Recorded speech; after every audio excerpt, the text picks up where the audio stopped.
Jimmy and I have been together for 17 years and we are very different people. I'm a pretty linear thinker. His brain has about 47 tabs open all at once and maybe a few of them are playing music. Haha.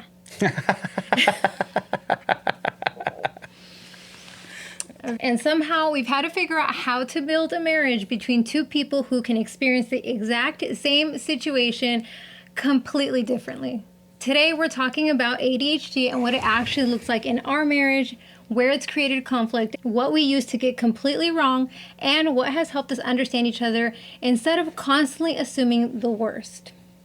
Stick around because later we're going to talk about some of the things that we actually do differently now that has made living with two different brains a whole lot easier. I never intended for ADHD to become one of the areas that I know so much about, but between my career as a therapist and living with this man for quite some time, I've spent a whole lot of time around this kind of brain.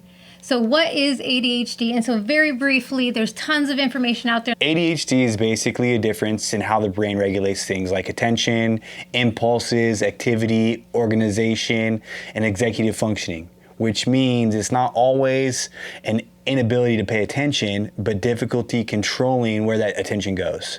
ADD is an older term that was commonly used for what is now considered ADHD, but it was predominantly the inattentive type of presentation. So the way I like to explain it is when someone has a lot of physical movement, you can see it visibly. The way that I like to describe ADD is when someone is hyperactive, you physically see them moving, fidgeting. A lot of energy is very visible. And to me, inattentive means that internally they are having the same experience. Their body just might look a little more still, or they might look a little bit more zoned out. So since he has ADHD, I want you to explain how it is for you. Well, I've never been diagnosed with ADHD. So you've tried to self-diagnose yourself? Well, like there's these tests you could do online to see if like whatever you have comes up, right? And every single question that asks about ADHD, I'm like an extreme yes, very often, this kind of stuff. And those questions are like, do you lose your keys a lot? Do you lose your phone a lot? Does it affect the people around you? And I'm thinking in my head, I'm like, I lose my keys. I lose my wife's keys. I lose my debit card. I'll lose her wallet. Right. And I don't even know where it went. Like, or why he has it. I just had it. Mystery. Literally, I forget everything. Like if I don't have it written down in a book, which I never do, but if I don't have it written down, I'm probably going to forget it. The things I don't forget about though are the things that I'm like very, very excited about. Or when something's like really urgent or really important, then you hyperfixate on it and it's on your mind because it's so important. But yeah, I think those are the two extremes. And then anything underneath all of that can get lost pretty easily. Working with ADHD is tough too because like I have to manage a lot of things that I got to do on a daily basis. I got to talk to a lot of different people. And then I got to remember who I talk to and remember what I talked to about and then reach back out to them and start a conversation again about the same thing we spoke about 2 weeks ago. So sometimes it's difficult living with ADHD. It's like a lifestyle.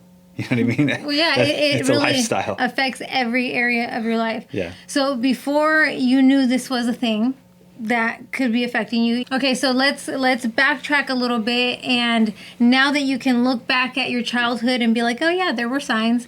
What were things that you saw in your, in the younger version of yourself?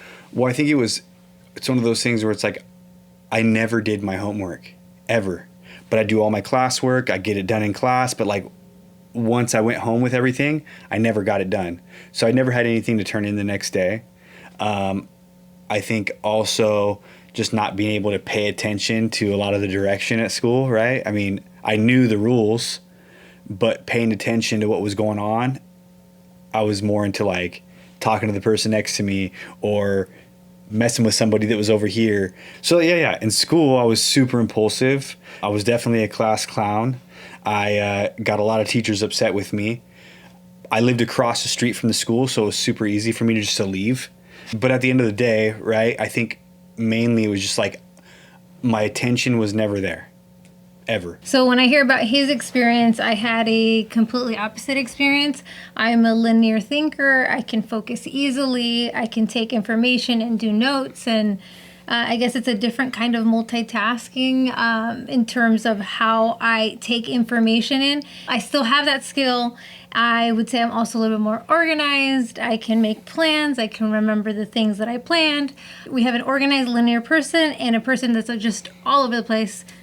I always say his hands are doing something and his mind's somewhere else, and he's kind of like a natural pickpocket around the house, so we'll never know why he has $20, doesn't know where they came from, doesn't know why he has my keys, my debit cards. Like, yeah, it's... Well, just this morning, it was our daughter's first day of middle school, and I was excited for her. I got her up early, got everything up, got everything ready to go, and I had to go to work, so I left thinking that they're going to get there early, I'm going to get to work early, and about 20 minutes into my drive down the freeway, I get a phone call.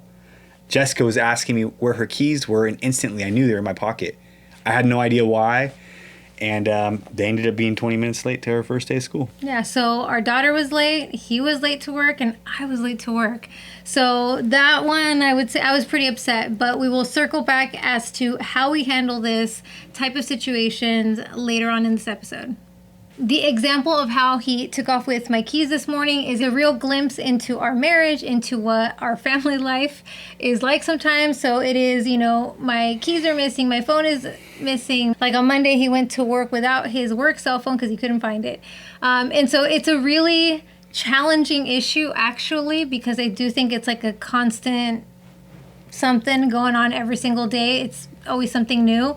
It's like sometimes I'll change my clothes and I'll drop my pants right in the middle of the room, and my belt's still connected to it, so it looks like someone just kind of disappeared. Like my shoes are right there, my pants are on top of it, my shirt's off to the side, and then it just kind of stays there until I put it away. So, or I kick it into or the she side kicks of the it into closet. the side, then I lose a shoe, right? And then I can't find a shoe for a few days because it's buried under his pile of clothes. Yeah, so 100%. It definitely affects my life and her life. I lose stuff, right? All right, so this one's super random, but I want to give an example of how sometimes you are impulsive and you'll just say things without thinking, which happens pretty often. Okay. Right? He's a little better now. Okay. So do you remember that one time when you worked at Cintas and you called the pregnant lady a monster? Yeah. So tell a story. Yeah, I mean, this girl, look, she was a very petite girl, but she was super pregnant. And it was to the point where, like, I didn't see her for a while. And I see her one day, and I'm like, oh, hey, how are you? I'm like, oh, my gosh, you're a monster. And but the intention was like, oh, wow, you're so big. Like, but I didn't want to say she was big. So I called her a monster, non-offensively. And she took it in a way where it wasn't supposed to go. Well, what was her immediate response? She was like taken back for sure. She was surprised, taken back. Right, confused. Yeah. She's never been called that before, I don't think. But it was okay because we fixed it. I mean, didn't you see her months later, like after the baby was born, and it came up again? Yeah. She said, I can't believe you called me a monster. And I was like, I didn't even mean to. Like, it wasn't even like that. It was a figure of speech. What is it? Poor thing.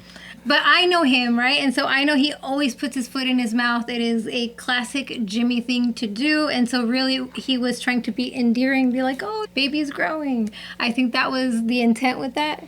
Yeah, it was. Yeah. With that. Yeah. So, but these are just like little things that happen. We do have a lot of moments where we laugh and things are funny and we're like, well, what can you do? Yeah, and I've just kind of learned now, moving forward, right? It's like I got to think a little bit harder before I just speak, How hard or easy is it to think a little more before you speak? It's super hard, right? Because I always want to talk about it, and I want to talk about what I know and these things. But when we're talking to other people, it's like I have to listen to them first before I start giving them my opinion on things, because that could kill a conversation quick. Yeah, and I do think that for a good chunk of time, I'll be talking about something and then he'll be like, "Ooh, like, squirrel brain, some random thing over here." And I'm like, "Okay, but like I'm talking to you, how rude."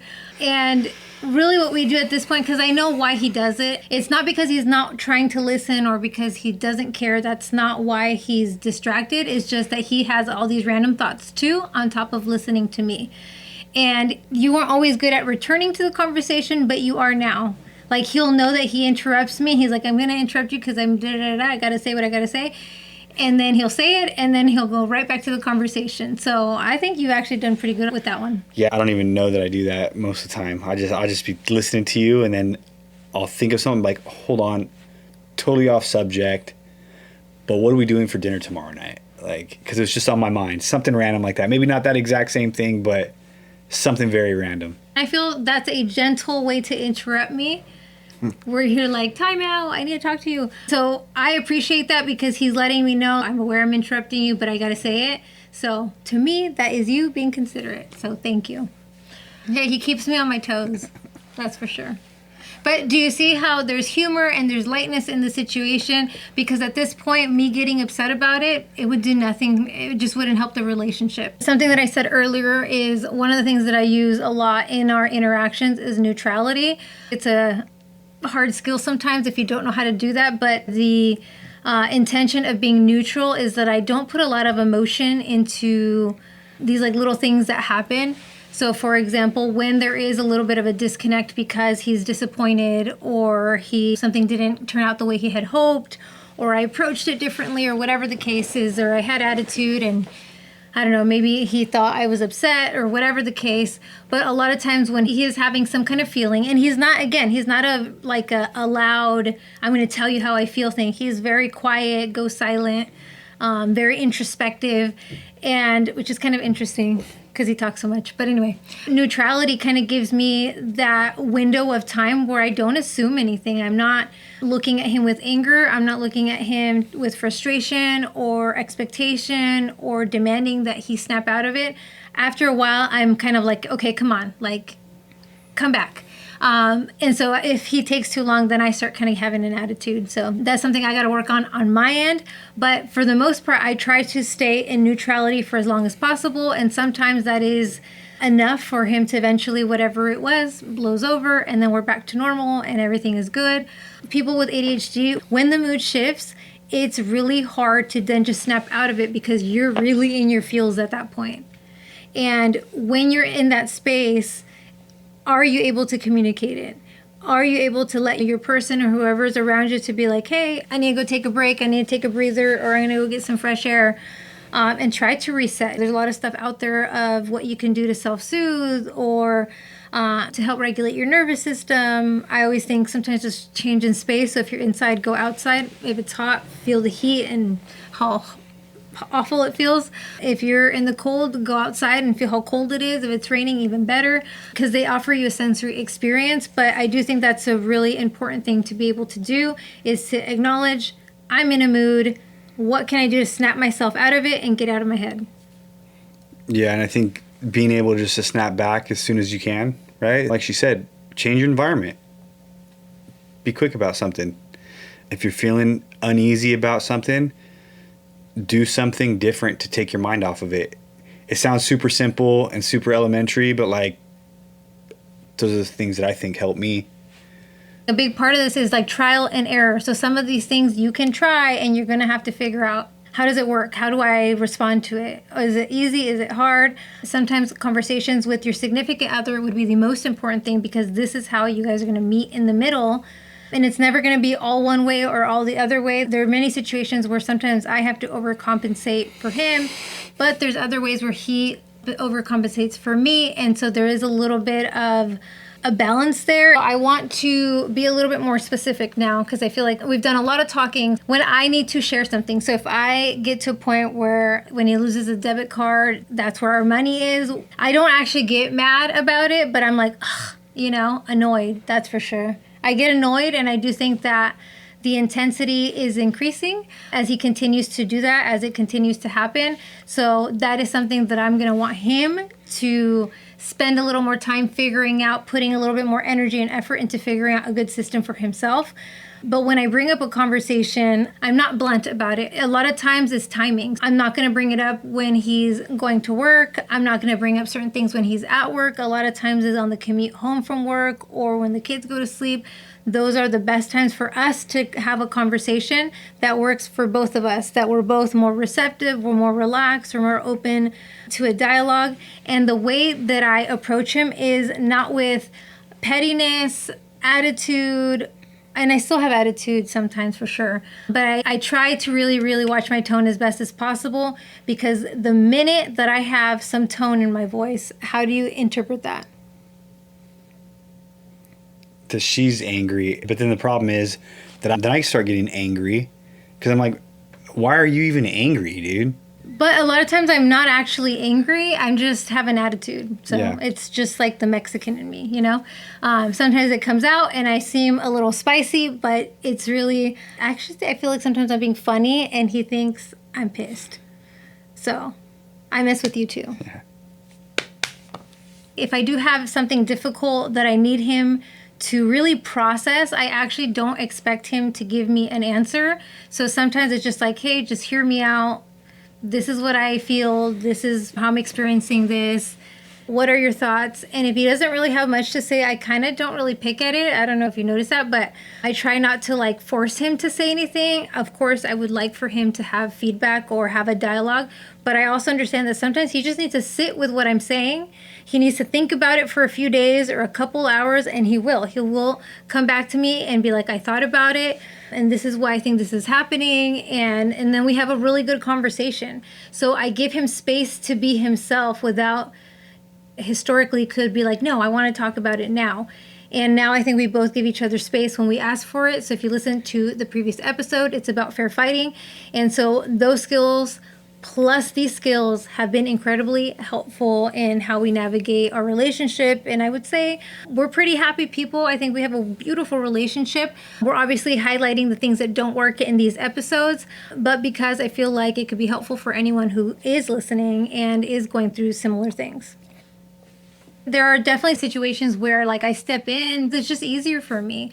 And it just alleviates some of the figuring out stress, overwhelm, chaos that it can create for him internally. And so that's part of how we manage that. He does struggle with task initiation. So getting started on cleaning or figuring out where to start when we're going to clean the house. Sometimes I see him and his eyes are just like all over the place and he just stands there for way longer than I think is necessary. And so at some point I'm like, what are you doing? Just pick something. And so I'll just kind of be like, help me with the trash, or you start here or start there, or let's do this. And I think that helps. Yeah. Like I would get upset because I'm like, I'm asking you like to do this and to do that, and you didn't do this and you forgot that. And I would just like, there's a list, there's a lot of stuff there. If I really wanted to zone in on what's not going how I would like it to go, I can find some stuff. I'm good at that. But on the receiving end, he's hearing me complain, nag, things are not good enough. You know, I always got something to say. Go ahead. Yeah, 100%. A while back, I used to get really upset because I'm like, dude, I come home from work and all you do is like this. I just want to chill.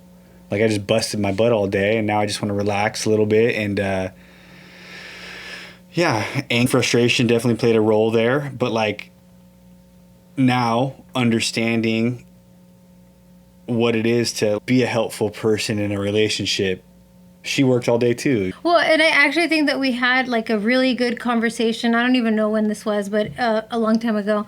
When I'm like saying, hey, like, can you do this? Hey, can you do that?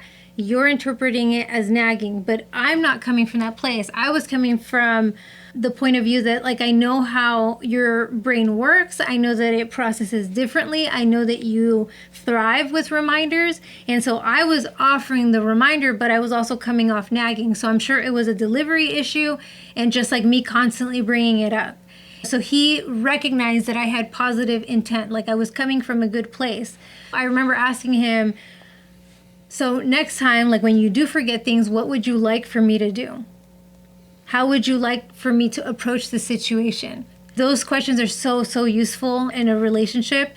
He said, like, no, just remind me because I need reminders. I will do them. I'm not doing it on purpose. I'm not leaving the milk out or forgetting certain things because I want to make you mad, because I want to do it on purpose. That wasn't his intent. And so when we both understood that we were coming from a good place, we were trying to help each other, but we were interpreting more hostility from the situation, it changed. I think ever since then, we've never had an issue again. So if he does leave something out, I'll be like, oh, you left the butter out. And yes, I could do it for him, but I feel like I do that a lot already in different ways. And so I don't want to do more. And I don't think he wants me to carry more of a load that I need to. No, I don't want to be helpful. I want her to want to be helpful. I want the kids to be helpful. I think we all have a role to play, and that's how we win. Making sure that you guys check in to see where the miscommunication is happening. How do each of you want to be approached when there is conflict, when there is something that you need to hear? And I remember a long time ago too, he made it very clear, like, if I'm at work, like, I don't want to talk about problems or anything like that. And I'm like, totally. And then we've made that adjustment. And so a lot of this is like trial and error, because every single personality is incredibly different. And so you can't expect someone to act like anyone else. And so it's really about finding that middle ground between you and the person that you're in relationship with. I'd say that we've had a lot of heart-to-hearts. And one of the things that needs to be clear in every relationship is that we are not against each other. We are for each other. We are a team. And learning how to be a team isn't always easy. And sometimes we don't even know what support we need or what support they need. And so if you're not talking, if you're not coming together and having conversations to clarify, you're just guessing. If you're just guessing, there's a lot of miscommunication. There's more potential for conflict. And if we can have a little less so we can have a little more peace in life, why not? I like to look at ADHD as part of who you are, something you learn to live with and adjust your environment to support, versus sometimes expecting someone to simply fit into an environment that wasn't necessarily built around how their brain works. I actually think Jimmy has had a great career in sales because he's quick thinking, he can pivot any conversation really quick, and has a good sense of humor, presentation. I think he's full of surprises when he's out there doing his thing, having conversations with people. Sometimes I wonder, like, how did you even get to that conversation with that person? He's really skilled at what he does. I know that we spent a lot of time talking about where there is conflict, issues, problems. The whole point of that is because it doesn't have to be a problem. I think it's unfortunate that ADHD, especially in the educational system, is looked at to be as problematic. I just think that the education system is designed for linear thinkers, not necessarily ADHD brains. And so I do think that that is a disadvantage for a lot of people. And I know there are accommodations. And if you can get what's best for your child to support their individual learning style, I think that's so important. But especially in adulthood, that ADHD is just part of who you are. It is part of your personality. Yes, you can still do things to improve it, but you don't want to change who you are, because a big part of what makes Jimmy, a part of what makes him funny, is that he is impulsive, and he'll still blurt things out, and he'll say just like the most random things. There's certain things that he does in our home, in our family life, that has a lot to do with just who he is, and why would I want him to change that? So we want to preserve this, but sometimes you have to adjust your environment, the way that things are situated. He likes to put his keys in his shoes, so he'll know where his keys are when it's time to go. I think that's bananas, and I would never. I like to hang them where the keys go. And that's just a difference that, like, we respect in each other. I have my way, he has his way, and hey, it works. Just to double down, my career in sales, I think has been super successful because of my ADHD, right? I could change conversations quickly. I can connect with anybody. I could match with their personalities, even if they're a strange person, right? Because at the end of the day, we're all people. And I think me having this, I don't even want to call it a problem, but like me having this, the way you are. Yeah, me having this certain lifestyle, right, has definitely benefited me more than it has not. It's just these small day-to-day activities that happen when I do lose my keys, or I do lose my phone, or I can't find my driver's license. And the best part of it all is like, I like who I am. I like what it's done for me. I like that I feel like I've had super success because of it. And maybe it's not because of my ADHD. Maybe it is because of my personality. I mean, I really like to look at it like, yeah, you just process things differently. So let's talk about when understanding isn't enough. So what happens when two completely different people, our brains process things very differently, and we've reached a point where I've lost my patience and he's feeling all sorts of things because he genuinely didn't mean to create that problem in the first place. For us, this is where understanding ADHD has helped, because understanding alone isn't enough. We still have to figure out what happened, talk about the impact, and then decide what we're going to do differently next time. What has helped us is figuring out the disconnect, talking about how I'm feeling or how he didn't like my approach or attitude, and learning how to work together. So there are points when this conversation or our behavior or his behavior actually needs a boundary. There are conversations that I feel carry more weight and seriousness than others, like how he loses his debit card and has lost mine as well. This can affect our finances if the wrong person finds it. So to me, it carries a little bit more weight. Or what happened today, my keys. It was the first day of school and we were all late. Me, him, our daughter. And I didn't give him an ultimatum. Tempting, but I decided to set a boundary. For example, he isn't allowed to take my debit card because he lost his. That's a no-no. I'd rather give him cash and then you figure it out. And today my boundary was, I'm never taking her keys again. I don't want to put her through that position. I don't want to put myself through that position of rushing to get back to work. It's just one of those things where it's like a domino effect all the way down. Yeah, and it didn't feel good. We still handled it fine and respectfully. Yeah, we were all kind of feeling the pain of your decision to leave with the keys. Yep. So let's talk about what we're still working on. We will probably always be working on communication and having the natural intent to keep improving. That's just part of who we are, and we evolve. And if he wants to medicate for whatever reason, I'd respect that because I want what's best for him and for all of us. But that's his choice to make. And the goal here isn't perfection. If there's one thing I want couples to take from this conversation, it's that understanding why your partner does something can completely change the way that you interpret them. But it doesn't mean that the impact suddenly doesn't matter. For us, learning more about how Jimmy's brain works has helped me to stop interpreting everything through the way my brain works. And I think that he's had to learn the same thing about me. We still frustrate each other. We still misunderstand each other. We still have things that we're working on after 17 years and 5 kids. But somewhere along the way, we stopped treating our differences like evidence that something was wrong with our relationship or each other and started asking, okay, how do we work with these two people who are actually here? Because the goal isn't for Jimmy to think like me or for me to think like him. It's figuring out how these two very different people can keep choosing to be on the same team, because it is very much a choice. Is there anything you would want to tell someone who is married to someone that has ADHD? Don't focus on the assumption, right? Or assume somebody's doing something wrong because of a certain reason, right? I didn't take her keys on purpose. And I know that. And I didn't lose my debit card because I wanted to, right? It's just the way I move every day. It's hard to stay organized. But if you really want to make it work, have a conversation and ask them questions. Ask the right questions. Yeah, so I do think communication is really like the golden thread out of this entire conversation. I'm just realizing, because if you're not talking about it, you don't know where it's coming from. You don't know if what you're assuming or interpreting from an interaction or a behavior is actually accurate. And the only way to know is to have a conversation about it and how each of you wants to handle conflict or problems or anything that creates tension, conflict in a relationship. That is the way you're going to see your way through it. And it didn't get here just because it happened. It was created. It was the intention to learn to work together and actually put in that effort. If you know someone with ADHD and you know they're having issues with their relationship or some type of communication factor, maybe something in this episode can help. we'd love for you to share it with them.